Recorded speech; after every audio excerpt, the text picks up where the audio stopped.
Right, I call you to order. The final item of business is a members' business debate on motion 22506 in the name of Liam MacArthur on pay student paramedics.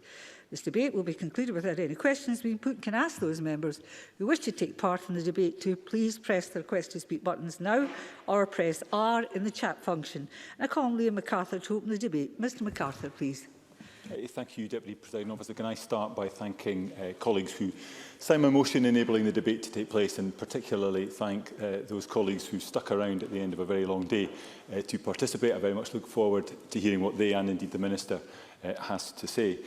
One of the key lessons of the current pandemic is that life is fragile. Good health cannot be taken for granted. At a time of crisis, particularly when circumstances are generally more challenging, there is comfort from knowing that if we need help, it is only a phone call away. We are fortunate in being able to rely on a committed and skilled healthcare workforce, trained to deal with most eventualities, ready to pick up the pieces of whatever life throws at us. Nobody starts their day thinking they will need a paramedic, but many finish the day very glad they were there. Paramedics are the front line of the front line. They're everybody's safety net. It's right, therefore, that we expect paramedics to undergo extensive, rigorous, meticulous training, not just in the classroom, but at the coalface, hands-on and under supervision. So the move to requiring student paramedics to complete a BSc in paramedic science is one I support. It makes sense. It provides confidence to the public on the one hand, but also offers reassurance to those looking to embark on such a career that they do so and will be well prepared.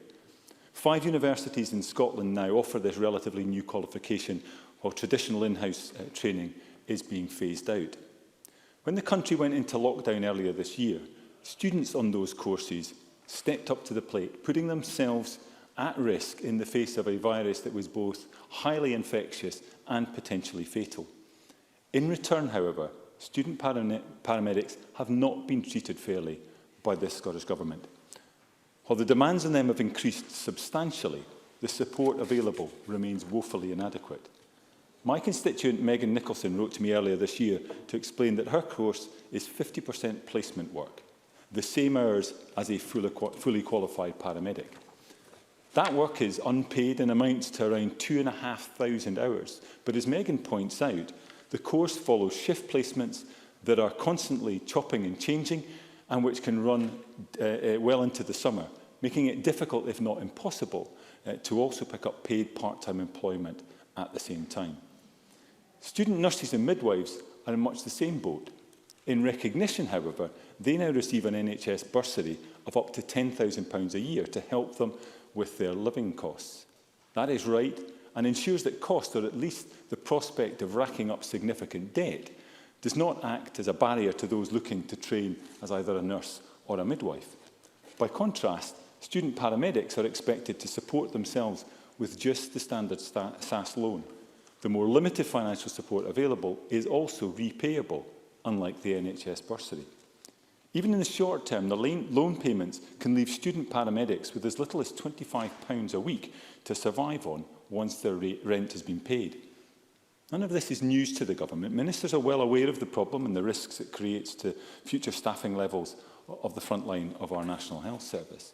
So far, though, sympathy and a review is all that has been offered. But warm words and expressions of appreciation from ministers, including from the First Minister with whom I raised this issue back in August, do nothing to alleviate the plight currently faced by so many paramedics. Not for nothing was the report published by the campaign group at Pay Student Paramedics, entitled Student Paramedics on the Poverty Line. The key finding of that survey was that many student paramedics are actually living below the poverty line, with some actually destitute. That conclusion alone should have shamed the government into action. When coupled with the evidence highlighted in the same survey that many students are working in excess of the working time regulations, ministers really have no excuse. The campaign concludes that some students are having to rely on food banks to feed themselves. If this were the result of actions or inaction by the UK government, SNP ministers would be expressing outrage. The mix of indignation and condemnation would have had some colleagues reaching for the defibrillator. Yet the report's findings are the result of this SNP government's inaction. These dire conditions have arisen on this SNP government's watch. And the power to put it right rests with this SNP government. By condemning aspiring NHS staff to the breadline, Scottish ministers risk jeopardising the future of the paramedic workforce itself. And it's a workforce that is already creaking under the strain. In 2019, the Scottish Government put paramedics on their occupational shortage list. We know from official figures published in January that Scotland's ambulance service failed to cover 43,000 shifts. A Unison report last year revealed that workload had increased across the board, with 83% saying their workload was much heavier. Sickness absence across the service rose by 40% in 2018 and is currently the third highest across the respective health boards. In that context, the Scottish Government's failure to properly support those looking to pursue a career as a paramedic is not only inexplicable, it borders on negligent. And I see this at a local level in Orkney. Currently, the entire Orkney mainland and linked isles are covered by a single land ambulance, save possibly for a few hours on a Friday and Saturday evening. That is simply inadequate. Not only does it put strain on existing ambulance staff who do their best to provide the cover their community needs, often by agreeing to be called out when not on shift, but it also places an unfair and potentially unsafe burden on out-of-hours GPs. I know NHS Orkney has real concerns at the number of times GPs have been called to attend incidents, including ones for which they are not adequately trained. This cannot be allowed to continue. And despite this willingness of ambulance service and NHS Orkney staff to go above and beyond, the Minister acknowledged to me in a recent parliamentary answer that in the 12 months leading up to December 2019, there have been 168 occasions when emergency calls in Orkney were left waiting due to the ambulance responding to another call. There was also an occasion when Orkney was effectively left without an ambulance cover for 2 hours. This is clearly unacceptable and unsustainable. I would expect the demand and capacity review currently underway to expose this shortfall. It will then be for ministers to respond positively and with the required urgency to ensure that Orkney gets the additional capacity it so obviously needs. All of this, however, is made no easier by the failure to properly support the pipeline of new recruits into the service. That's why the Pay Student Paramedics campaign is so timely, and I thank those involved for their efforts to shine a light on this issue. It is also why it's so important that ministers now listen and act, and I look forward to hearing confirmation from Mr Fitzpatrick that this is what he intends to do. Thank you very much indeed. Thank you very much, Ms MacArthur. Open debate. I call Stuart Stevenson to be followed by Jamie Halker-Johnson. Mr Stevenson, please. Thank you, Presiding Officer. And let me start by congratulating Liam MacArthur on securing this debate on a subject which is important to Orkney, but important right across Scotland, and in particular to rural areas such as the one that I represent. And I too would wish to express my unreserved support for the sentiment in this motion, if not necessarily agreeing with every word that I've just heard Liam MacArthur say. But let me start from a position of saying I think we need to recognise the immense stress that paramedics have to face. I'm an amateur in some ways, and over the years have attended on 3 occasions simply by being present by accident to road accidents, in one case with 2 fatalities. So at a tiny, tiny level, I understand some of the pressure that these young people are under. In the ordinary world, the stress on this profession is significant, but in the current circumstances, of course, it is even higher. And it's compounded by the fact that we're talking about students here, not people who are yet fully qualified, not seasoned veterans of many years' experience, not people who have learned to cope with and face situations that most people would struggle with. They're at the beginning of their career, beginning of their journey, only beginning to build the personal resilience that you will need throughout their time as a paramedic. The real stress of their profession are augmented, of course, by the stresses of student life, having to learn, having to pass exams, and as we heard from Liam MacArthur, the disruption of their placement activity that is not neatly fitted in with the learning activities that they have to undertake, and indeed, in many cases, the necessity to earn some outside income to supplement their income otherwise. They, like others in the profession, will experience loneliness, overwork, and a degree of uncertainty, much more in the era of COVID-19. But nonetheless, we have people up and down Scotland who are courageously on the front line. They're working with emergency services during this pandemic, full-time, near enough, unpaid certainly, and during a pandemic. Essential frontline staff. Are there ramifications of that? Others have suggested that student paramedics are given a hard choice with additional jobs or live in poverty. In either case, it's a source of considerable stress. So how might they respond? Well, we might lose some to other careers, and that would be deeply regrettable that we don't want to happen. Is there competition for jobs at the moment? Well, yes, there is, but that's no excuse for approaching this in a way that could be considered to be exploitative. All these factors are important ones in people staying in the profession, progressing their professional qualification, and indeed encouraging others to come and join them in that. Because the ambulance service is a service that has suffered from a shortage of paramedics. Liam MacArthur talked about Orkney being without an ambulance for 2 hours. The geography of the northeast of Scotland means that we similarly can be without an ambulance for 2 hours, because the single ambulance in Banff, my nearest town, if it's gone to Aberdeen, it's away for that kind of period of time. So the problems of an island community are ones which other communities are familiar with. Now, the Scottish Government hasn't been ignoring this, and I'm sure we'll hear more from the Minister on the subject. They've explicitly stated they're reviewing the education of allied health professionals, a broader sweep of activity than simply the one that's the subject for tonight's debate. And that's an important and necessary first step. But 2020 has added significantly to this issue. I agree that we need to take adequate consideration of what are the right things for paramedics and for auxiliary health professionals.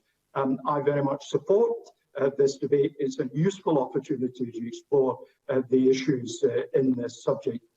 Thank you very much to Liam MacArthur once again. Thank you, Presiding Officer. Thank you, Mr Stevenson. I call Jamie Halker-Johnson to follow by Ian Gray. Mr Halker-Johnson, please. Thank you, Deputy Presiding Officer. Can I firstly welcome the opportunity to discuss this important subject? I have a family member who is a paramedic in my region, and I congratulate Liam MacArthur on bringing this debate before the Chamber, and I'd like to associate myself with his comments. More than ever, NHS and Scottish Ambulance Service employees are in the front line. Their duties require close interaction with the public and in any setting in which they are needed. We've heard in this Chamber about many of the sacrifices frontline health workers have made, and our gratitude to them cannot be overstated. Those who have found themselves entering the paramedic profession over the last year on placement will have found a service operating under very challenging circumstances. The expectations placed on them have been far from normal. The way they have adapted to the situation has been incredible, and this must be recognised. The Scottish Government has for some time recognised paramedics as a shortage occupation. There are simply not enough, and paramedics have long reported being overstretched. At times, ambulance response levels have not been where I am sure any party in this chamber would want them to be. We hear of particularly poor examples of response times that understandably cause concerns for local residents. We'd all hope, faced with accidents or sudden illness, that an ambulance wouldn't be far away. I recognise that these are patients who are triaged according to need. However, in many cases which may not be life-threatening, long ambulance waits can still be problematic. It may be an older person left lying on the floor unable to get up, or a vulnerable person left waiting in the cold. If there are not enough staff to get there quickly, every extra minute can mean additional suffering for a patient. Both Liam MacArthur and I are Orcadians, and I'm sure each of us appreciates the distinct needs of communities like the islands, and also the more rural parts of the Highlands that fall within my region. In smaller and more remote places, the challenges of understaffing become even more acute. A staff absence or two can mean the difference between 2 ambulances running or a single service. In these situations, the prioritisation of services is sharpened. More difficult choices have to be made. In some cases, these communities can be more resilient and will band together to get someone to hospital where it is safe to do so. But that's not always an option, and obviously presents additional risks. So it should be a point of consensus that we need to attract more people into the ambulance service. And the differential support available when paramedics are compared with nurses and midwives begins to seem difficult to justify. And we have come a long way in terms of the expectations placed on paramedics. In 1964, the Miller Report recommended that ambulances, rather than simply being for patient transport, should also be equipped to provide emergency services on board. This led to an 8-week course covering first aid and patient care, which after a year's reviewed work gained a proficiency certificate. It was not long until additional duties were assigned, with ambulance staff becoming key first responders. This process has continued at pace, and the change, even in relatively recent times, has been considerable. And it should be obvious that paramedics are every bit as important to the functioning National Health Service as hospital-based medical staff. The Scottish Government has said this will be reviewed alongside a wider review of the education and training of the allied health professionals.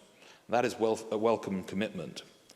However, as they do, they should keep in mind some of the concerns and individual stories we have heard from the Pay Student Paramedics campaign.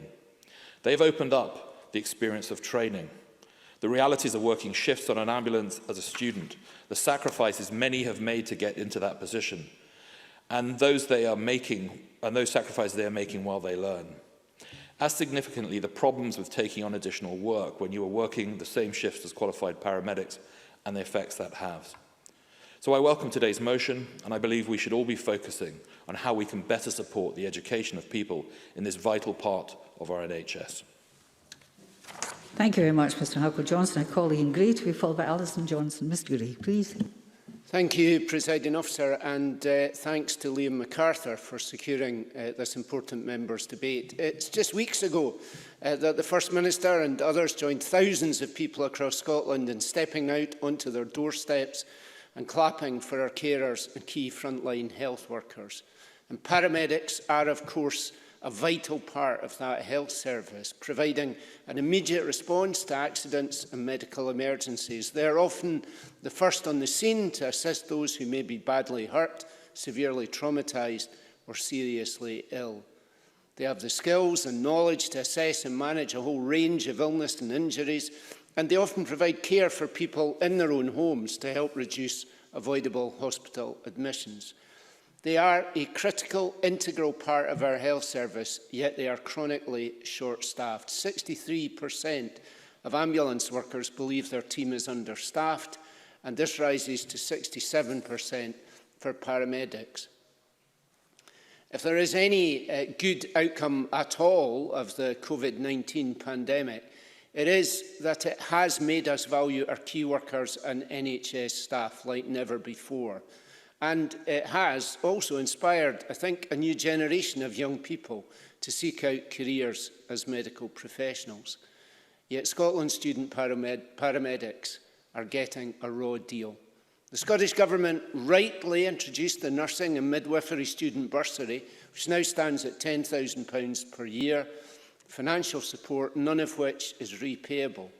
And that allows student nurses and midwives to enter their new career path debt-free, as Mr MacArthur outlined. However, the Scottish Government won't introduce the same level of support for student paramedics, and that makes no sense, because a quick comparison shows that student paramedics do the same placement hours as student nurses and midwives, that many are unable to take second jobs due to time pressures, and as a result are forced into living below the poverty line.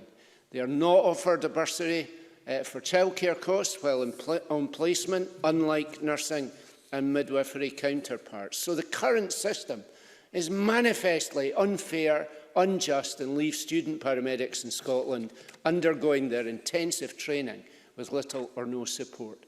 If the Scottish Government are serious about getting a new generation of paramedics into courses and eventually into jobs, and they need to help plug those 43,000 shifts the Scottish Ambulance Service says it's been unable to cover in recent years, as Mr MacArthur said, they must act now.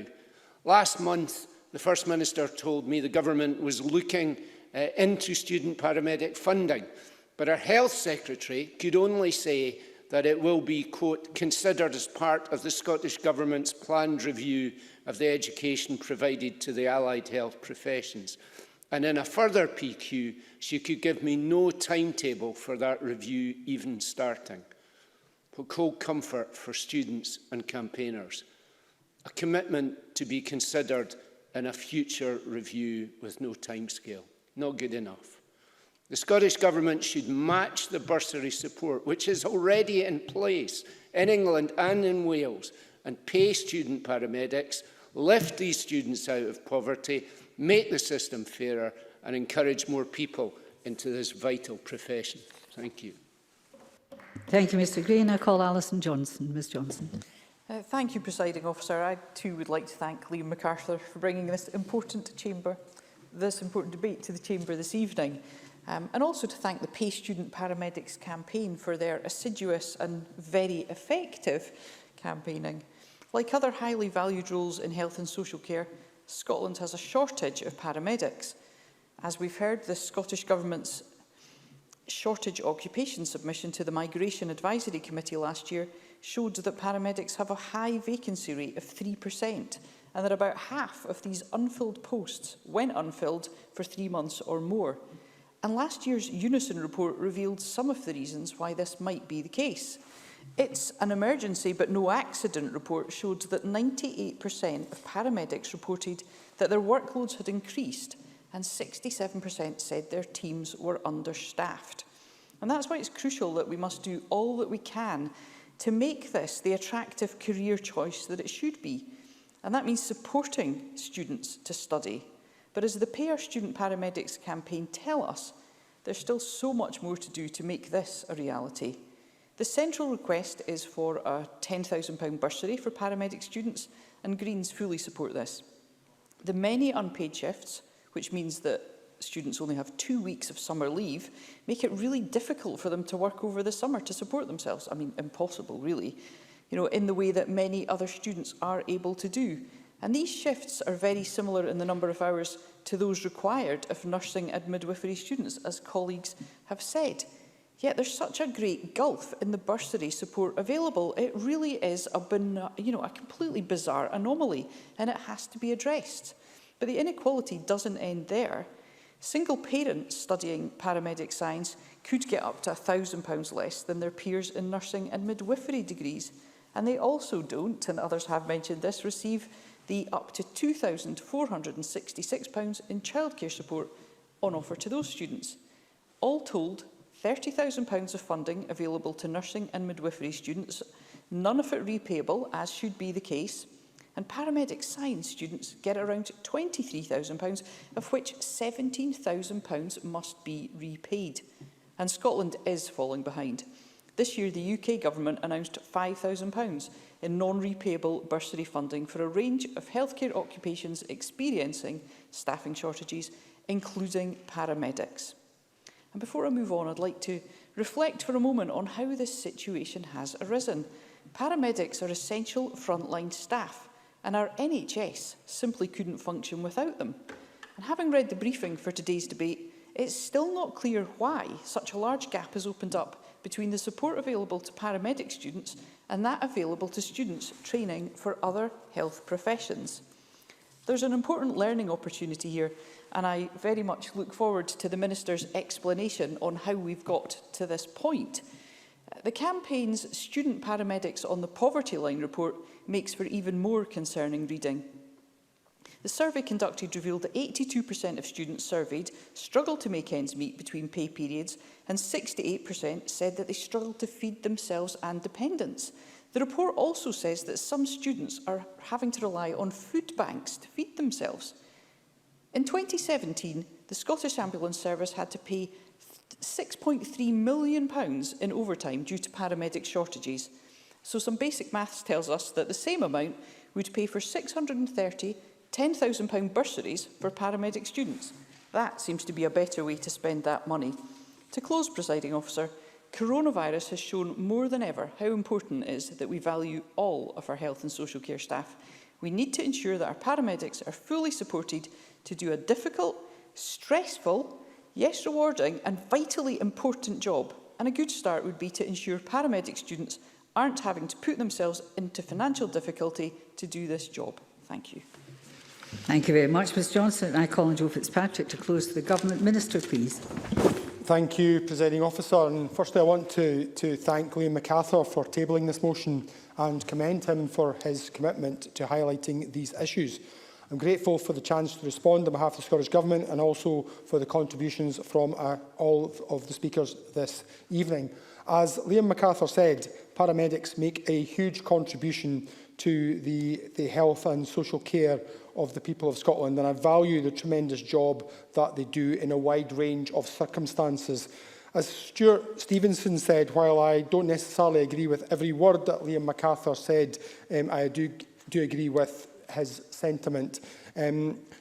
Student paramedics have also made a valuable contribution to our response to COVID-19, as I think Ian Gray mentioned, and I want to take this opportunity to thank them for their support that they have provided and continue to provide.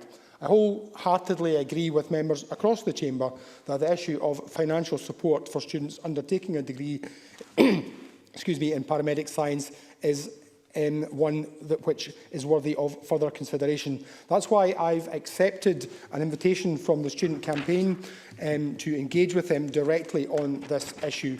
A number of members talked about support elsewhere in the UK in terms of bursaries, etc. But I think it's important that we look at the whole packages that are available in each part of the UK. And I don't think that the majority of members of this Parliament would want to get to exchange the £9,250 per year that English students have to pay for tuition fees for a £5,000 bursary. So we have to look at this in the round, and I think it is really important that we do that. So as part of that package that we provide to our allied health care professional students, we meet additional costs such as specific to the training, such as uniforms, placements, expenses, travel and health checks. But I absolutely recognise that we need to look very closely at the specific issues raised by the campaign, which is why, as I said, I have agreed to meet with the campaign. Paramedics are members of the allied health professions, and at present these students don't receive a bursary. This government believes that there is a need to consider the support available for all of these students as part of a system that is fair and sustainably balanced in terms of overall availability. For that reason, as Stuart Stevenson said, we've made a commitment to an education review for all of the allied health professionals, and I guess there'll be other allied health professionals which will thank the paramedic students for the efforts they've raised to raise this issue on behalf of all allied health professionals. So I can confirm that financial support for students, including paramedic science students, will form part of this review. Liam MacArthur suggested this was maybe just warm words, but I absolutely can confirm that we've recently appointed a professional advisor to lead on this work alongside our Chief Allied Health Professions Officer and her officials, and they will engage directly with stakeholders on the structure and priorities for this review as it moves forward.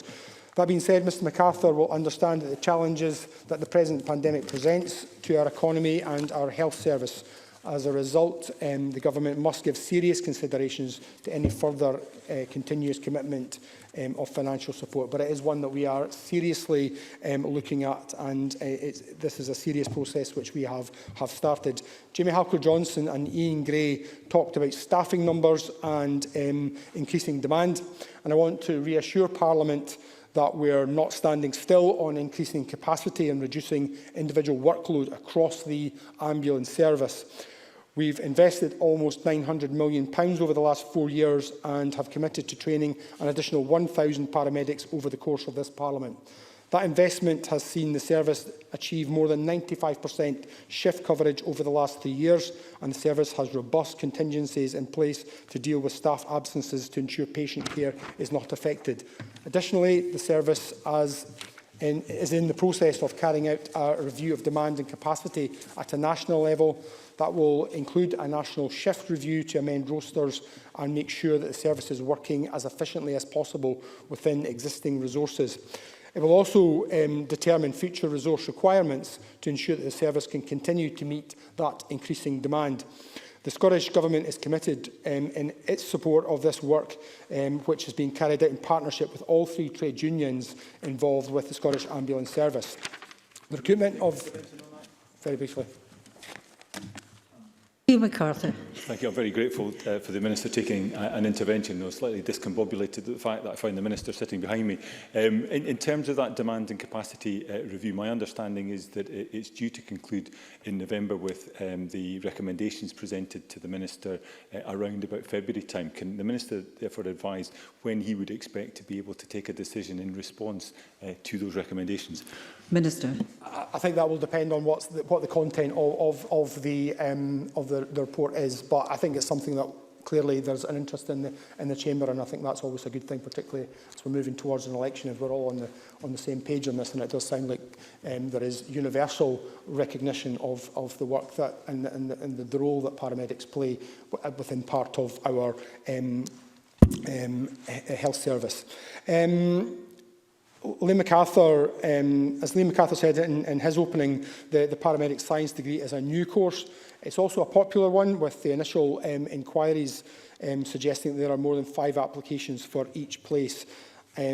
So I reiterate the recruitment of newly qualified paramedics, while important, remains only one part of the planning response needed to meet today's demand on the Scottish Ambulance Service. Other actions, including the recruitment of ambulance technicians and already qualified paramedics, as well as the further development of the paramedic workforce, which is seeing advanced paramedics trained with additional clinical skills to support the ambition to ensure that more patients can be treated at home or in a community setting and prevent unnecessary accidents and emergency admissions. I think that's a role which is particularly important in our island and rural communities.